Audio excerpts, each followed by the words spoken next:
Assalamu alaikum. Today our topic is branches of physics. Branches of physics में सबसे पहली branch हमारे पास आती है वो है मैकेनिक्स। मैकेनिक्स में पढ़ते हैं हम मोशन ऑफ ऑब्जेक्ट्स के बारे में। M for mechanics, M for motion. कोई भी ऑब्जेक्ट मूव कब करता है? जब हम उसके ऊपर कोई फोर्स अप्लाई करते हैं।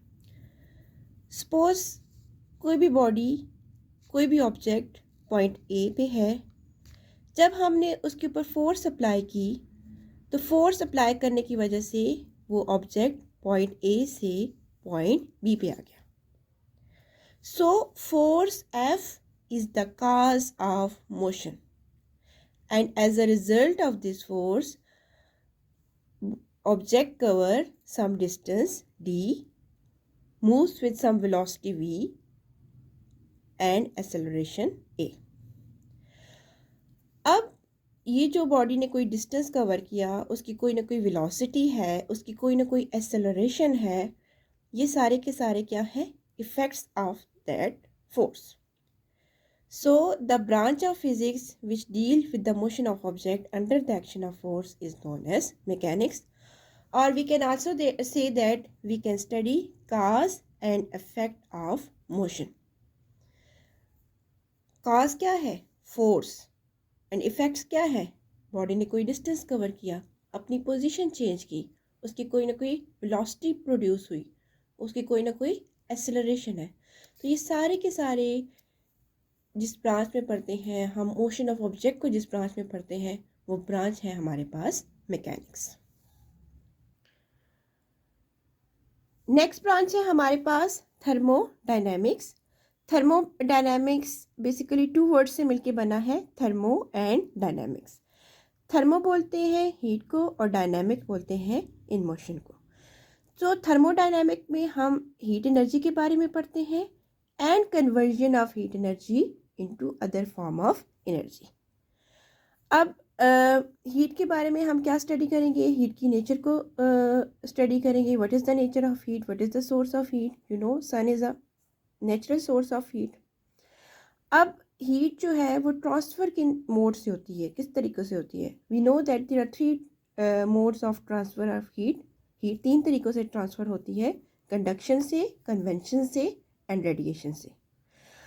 अब उस हीट की वजह से क्या इफ़ेक्ट्स प्रोड्यूस हुए? अब हम जब किसी भी बॉडी पे हीट अप्लाई करते हैं तो ऑब्वियसली वो बॉडी कोई ना कोई वर्क करेगी, जिस तरह हीट इंजन है। ये सारी की सारी जिस ब्रांच में हम डिटेल से पढ़ेंगे वो है हमारे पास थर्मोडायनेमिक्स। सो थर्मोडायनेमिक्स में हम हीट एनर्जी के बारे में पढ़ते हैं and conversion of heat energy into other form of energy or work done. So next branch हमारे पास आ गई इलेक्ट्रिसिटी एंड मैग्नेटिज्म, और सिंपल इलेक्ट्रिसिटी एंड मैग्नेटिज्म। अब इलेक्ट्रिसिटी कब प्रोड्यूस होती है, किसकी वजह से? इलेक्ट्रिसिटी बेसिकली कहते किससे हैं? इलेक्ट्रिसिटी बोलते हैं फ्लो ऑफ चार्जेस को। सो बेसिकली इलेक्ट्रिसिटी प्रोड्यूस किसकी वजह से होती है? चार्जेस की वजह से। चार्जेस आपको पता है टू टाइप्स के होते हैं, पॉजिटिव एंड नेगेटिव। अब इस ब्रांच में हम पढ़ेंगे चार्जेस के बारे में। चार्जेस जब रेस्ट पे होते हैं तो क्या होता है? चार्जेस जब मूव करते हैं तो क्या होता है? तो जब भी चार्ज मूव करता है इलेक्ट्रिसिटी प्रोड्यूस होती है। और इनका मैग्नेटिज्म के साथ क्या रिलेशन है? अब जब भी चार्जेस मूव करते हैं as a result electricity produce होती है, और मूवमेंट ऑफ चार्ज की वजह से उनके इर्द गिर्द एक मैग्नेटिक फील्ड भी आती है। So that is how it related with magnetism. Whenever current flows through a conductor, there is a magnetic field around it. So electricity and magnetism में हम चार्जेस के बारे में स्टडी करते हैं। चार्जेस जब रेस्ट पे होते हैं वो स्टडी करते हैं, जब चार्जेस मूव करते हैं तो ऑब्वियसली इलेक्ट्रिसिटी प्रोड्यूस होती है, और उस इलेक्ट्रिसिटी की वजह से उसके इर्द गिर्द एक मैग्नेटिक फील्ड भी प्रोड्यूस होती है। सो इस चैप्टर में हम इन सारी चीज़ों को डिटेल में पढ़ेंगे। इस ब्रांच में इलेक्ट्रिसिटी के बारे में पढ़ेंगे, मैग्नेटिज्म के बारे में।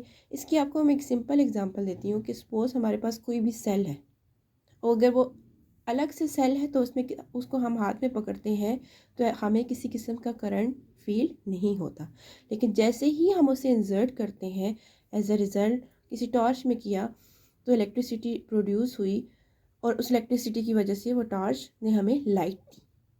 सो जब भी चार्ज, क्योंकि वहाँ पे पोटेंशियल डिफरेंस क्रिएट हुआ, तो जब भी चार्जेस मूव करते हैं तभी इलेक्ट्रिसिटी प्रोड्यूस होती है और उस इलेक्ट्रिक फील्ड की इलेक्ट्रिसिटी की वजह से उसके इर्द गिर्द एक मैग्नेटिक फील्ड भी प्रोड्यूस होती है। तो ये सारी की सारी चीज़ें जिस ब्रांच में हम पढ़ेंगे उस ब्रांच को हम बोलते हैं electricity and magnetism. So in electricity in and magnetism में हम इलेक्ट्रिकल एंड मैग्नेटिक प्रॉपर्टीज़ के ऑफ मैटर के बारे में डिस्कस करेंगे। नेक्स्ट ब्रांच है हमारे पास atomic physics. Atomic physics deal with the composition, structure and properties of an atom. Atomic physics का जैसे ही नेम ही बता रहा है कि एटॉमिक फिजिक्स में हम एटम के बारे में पढ़ेंगे, एटम के स्ट्रक्चर के बारे में पढ़ेंगे, एटम की कंपोजिशन के बारे में पढ़ेंगे और उसकी प्रॉपर्टीज़ के बारे में पढ़ेंगे।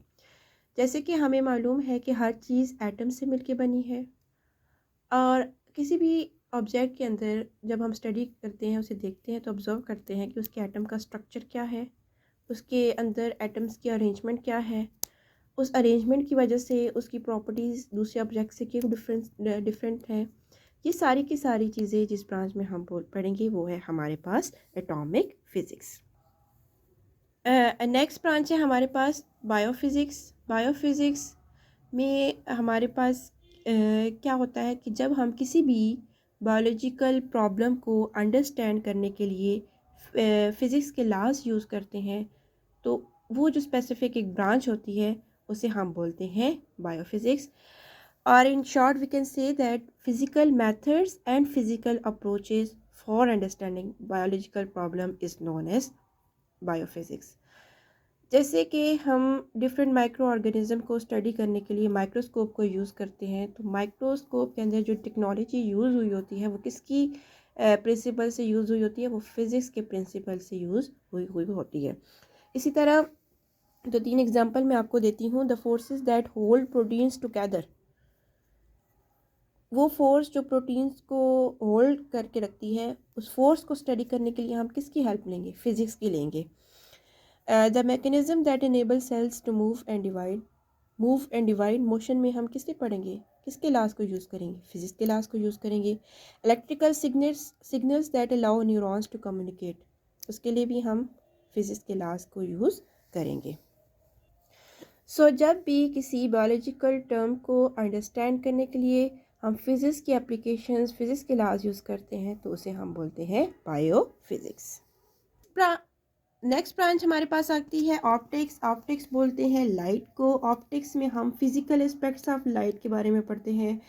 जैसे कि हमें मालूम है sun is the natural source of light. इसके अलावा हम इलेक्ट्रिसिटी के ज़रिए भी लाइट को प्रोड्यूस करते हैं। तो हाउ इट लुक्स फिज़िकली, उसकी क्या इफ़ेक्ट्स होते हैं, क्या एस्पेक्ट्स होते हैं, उसकी हम प्रॉपर्टीज़ के बारे में पढ़ते हैं बाय यूजिंग ऑप्टिकल इंस्ट्रूमेंट। जैसे कि ऑप्टिकल इंस्ट्रूमेंट में हमारे पास आ जाते हैं मिरर, लेंस। जब हम डिफरेंट प्रॉपर्टीज़ लाइट की स्टडी करते हैं बाय यूजिंग ऑप्टिकल इंस्ट्रूमेंट, जैसे रिफ्लेक्शन, लाइट रिफ्लेक्ट होती है, डायफ्रैक्ट होती है, ये सारी की सारी प्रॉपर्टीज़ हम लाइट की कैसे स्टडी करते हैं बाय यूजिंग ऑप्टिकल इंस्ट्रूमेंट। तो ये सारी की सारी चीज़ें जिस ब्रांच में हम पढ़ेंगे उसे हम बोलेंगे ऑप्टिक्स।